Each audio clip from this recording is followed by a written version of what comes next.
All right, everybody, we're live here, and I got the trailblazer with me today, Mr. Robert Trimmer, and I'm so glad to see that. How was your Christmas, and everything was okay, Mr. Trimmer? Real good. Okay. Had a very good Christmas. Okay, and you live to see another year. I plan to. All right. All right, now, Mr. Trimmer, what we're going to do today is talk about Emancipation Park. You know, they didn't redid and revitalize Emancipation Park right now. That at one time, you know, we always used to know Emancipation Park as being a black park for black people, but now since they didn't remodel it and the city have remodeled it and they put so much money into the Emancipation Park now, that it's no longer a black park now.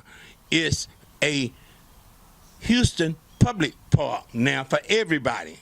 And for those that can afford those homes over there, that's because Third Ward is no longer Third Ward over there by Emancipation Park. That area right there is considered as Midtown.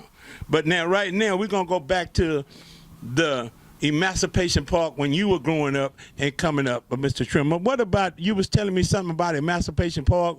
What did y'all remember about Emancipation Park, Mr. Trimmer? Well, it was the first swimming pool we had for blacks in Houston. Okay. And they had an auditorium over there, too. Okay. Where you could play basketball and stuff. Mm-hmm. And also had a tennis court. Okay. Right off the corner of Hutchins and 2M. Okay. Yeah. It was pretty nice. And then on Wednesday night, they used to have what they call a free movie. They used to show y'all movies out there? They used to show y'all movies? Every Wednesday night. Wow. They put this movie thing on the lawn, and the children could come and sit on the lawn and watch a movie every Wednesday night. Every Wednesday night they used to do that at Emancipation Park. Just on Wednesday night. And people from Third Ward, all over from Third Ward used to come? All over Third Ward. From McKinney on back south. In other words, McKinney was mostly, a lot of blacks stayed in McKinney back then, huh? Quite a few. A lot of blacks lived in McKinney.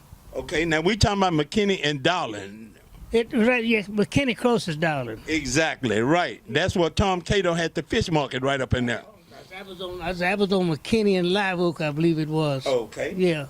But blacks were staying all back off of there on McKinney. And even back there in 1947, before they built the I-45, which we used to call the superhighway, there on Darling, homes was all up and down back off in there, 45 years now, right? Yeah. Let's see, Calhoun. I'm trying to think all those. St. Charles used to come through there. Pierce and Jefferson. Yeah, Jefferson came through there too. Uh-huh. Yeah. All those used to be homes all the way back there towards, from Darling all the way on back towards all the way to Alabama. Was home. And south of McKinney all the way to Alabama. Okay, and all those homes was all the way back there from 45. Well, 45 took the place well we known right now as I-45. All them homes used to be all up and down there 45 years from to Scott. The freeway come right through all those homes. Okay, when they built Interstate 45, which we know, freeway took a lot of black homes away out of there. It took a lot of them. Pierce. Uh-huh. It took away Pierce. There's no longer Pierce over there anymore. Right. Yeah. And then they eventually made a Pierce elevator. But then all of those was black-owned homes, and all of them used to belong to Emancipation Park. And you know where? East of Dowling is where they took all of Pierce. Now, Pierce may extend west of Dowling. Going towards downtown, but we talking about going towards Scott and Cullen. Now, Dowling is the old name, which is now Emancipation. Right, but as we know it as Darling, because that's where all the black businesses was down on Darling, right? That's right. There's okay. A lot of black businesses. Okay, now we go down Darling now. Let's start from Darling and P, like you say, from McGowan. Now, I remember the old Houston Post building used to be right there on the corner of Polk and Darling. Polk and Darling. Right. Yeah. And then as we go down Darling Street there, Mr. Trimmer, let's see, can we remember some of the black businesses that was up and down Darling, starting from the Gulf Freeway, 45 years from Pierce. Let me think here now. It was quite a few. But I know from McGowan they had a drugstore on the corner of McGowan and Dowling. Okay. Had a shoe shop Bartholomew shoe shop right next to that drugstore. Okay. Then St. John Church. Okay. Then they had a guy named Atlas had a grocery store on the east side of the street. Uh-huh. Further down was Emancipation. The Park Theater. Okay, the Park Theater. that- now we remember the Dollar Theater by being back down there towards Gray Street, right? Oh, yeah, they had a Darling Theater on Webster and Darling. Okay, that's where the Darling Theater was, on Webster and Darling. And then we had also the Senate Grill was up in there too, wasn't it, down there in the... No, the Senate was somewhere about McElhenney and Darling. Okay, so all of this here is between, we would say, McElhenney and McGowan. Yeah, and then they also had a dry goods store in that, which has been gone for years. Rubenstein, a Jewish guy had named Rubenstein, had a dry goods store there, a nice store. That's Rubenstein. Yeah, now some of y'all, Mr. Trimmer, believe it or not, it's the Jewish community that's out there on Braeswood. They got a Rubenstein building out there. Yeah. They took Joe Weingarten name off of there, and they put the Rubenstein names on there. Yeah, yeah. Now, we're going back all the way back down Darling Street there. We mentioned the Park Theater, but how about all them businesses they had? You know, like Franklin, like Tyler Barber College. That's what I want to mention. Tyler Barber College was in there next to, right next to the church. Okay, St. John. St. John Church. Okay. Yeah. And that Barber College, a lot of blacks would go to that Barber College to become barbers, right? I got one of my first haircuts there. Wow. And then as we going down there by the Emancipation Park, you know we can't never forget about the El Dorado Ballroom that was on that corner there, right?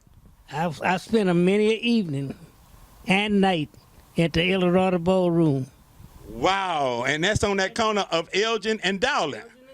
And then as we get, as we moved up right on down Dowling Street, we can never forget about they had a men's barbershop, but then a little bit further down on Dowling, they had Franklin Beauty School for the women. That was on, I think it was in Francis and Dowling. Exactly. Yeah, that's Franklin Beauty School. Right. Yeah. Right. And then, and then we, they also have places to eat just like over there across the street from which they always call the 2800 block of Darling. They always would say the Big 2-8, which is the 2800 block of Darling. And we all know Wolf's been there for God knows how long, have it? Many years. And that's Wolf, Wolf, and it's a pawn shop. Yeah. Have he always been a pawn shop? Yeah, it started at a pawn shop. It was there when I was 18 years old, and I'm now 93. So, golly, but that let you know how long Wolf been there. Wolf been there over almost close to 80 years. I haven't been up there lately. I think they're still there. Wolf ain't going nowhere. All that property up in there eventually belonged to Wolf. Even that thing over there was St. John Baptist Church. I thought for sure at the time Reverend M.M. Malone and them had owned that property, but no, that's Wolf property. If you pass by there right now, you'll see that property belongs to Wolf's. And right now, I don't even know a St. John Baptist Church, as big as that black church was back in the day. I don't think it's even, it don't have hardly any members at all. It's big now. I don't know about Avenue.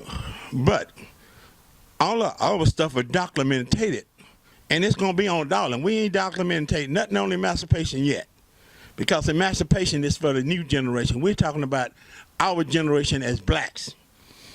And knowing Emancipation, and you're going down there to Darling, and from what I understood, blacks didn't have a whole lot on the other side of Alabama. It wasn't anything, because that's what's known back then as the white neighborhood when you went south of Alabama. So that means, because this is what we got to live. This is the biggest thing that we. And from over there around Alabama, there's going west. That was a white neighborhood. Okay, because when we saying going west, we're going back towards Blodgett and back off of now. Yeah, all that was they call all of that over in there now. They call it Third Ward, but Third Ward stopped at Alabama. Listen to this. We're getting the real history of Third Ward. The year right after World War II, when blacks started moving in that area, they started calling it Sugar Hill. Okay. Now in documentation here, because on the other side of Alabama, they would call Sugar Hill. But what the real name, as far as the city was calling that, Riverside, right? It was Riverside Terrace. Now listen to this, so you can understand how Third Ward grew into these different neighborhoods. It's where the black women used to go out there and work in private homes as maids, all in that area over there. So we're talking about all in that area on the other side of Alabama, which would include Wheeler, Barbie, all of those streets on the other side of Alabama. Whites were staying in that area. We moved in there. I can't think of the year. But We're probably talking about the late 50s, 56, 57, somewhere in that 58. That's 58? No, I think it's long before then that we moved over in there. Okay. Because you had Dr. Mac Williams he was veterinarian. Okay. He used to be right behind Wheeler Pharmacy. And the Wheeler Pharmacy is on the corner of Wheeler and Darling. That's right. Okay. Yeah, that's right. On the corner of Wheeler Pharmacy. And one time you had Standard Savings and Loan. Okay. Now, Mac Hanna. there you go. Mac Hanna owned the Standard Savings and Loan. He was right in there off the corner. I think that's exactly what was on the corner. He was on that corner. He had a grocery store there, but that was his property, the McHannon Standing Saving and Loan, which was the first black saving business that we had here in Houston. Right, he was number one. Yeah. Mr. McHannon. Yeah. Oh, I forgot Mr. McHannon's first name. The one they named it the Hanna Hall on Texas Southern University. Okay. That was Mac Hanna. McHannon. And McHannon was one of the first black millionaires here in Third Ward. I'm just getting everything straight, because we love Third Ward, but we need to know about Third Ward. How can you love something you don't know nothing about? So what we want to do is get all of this information while these people are still living and I'm still living, so we can document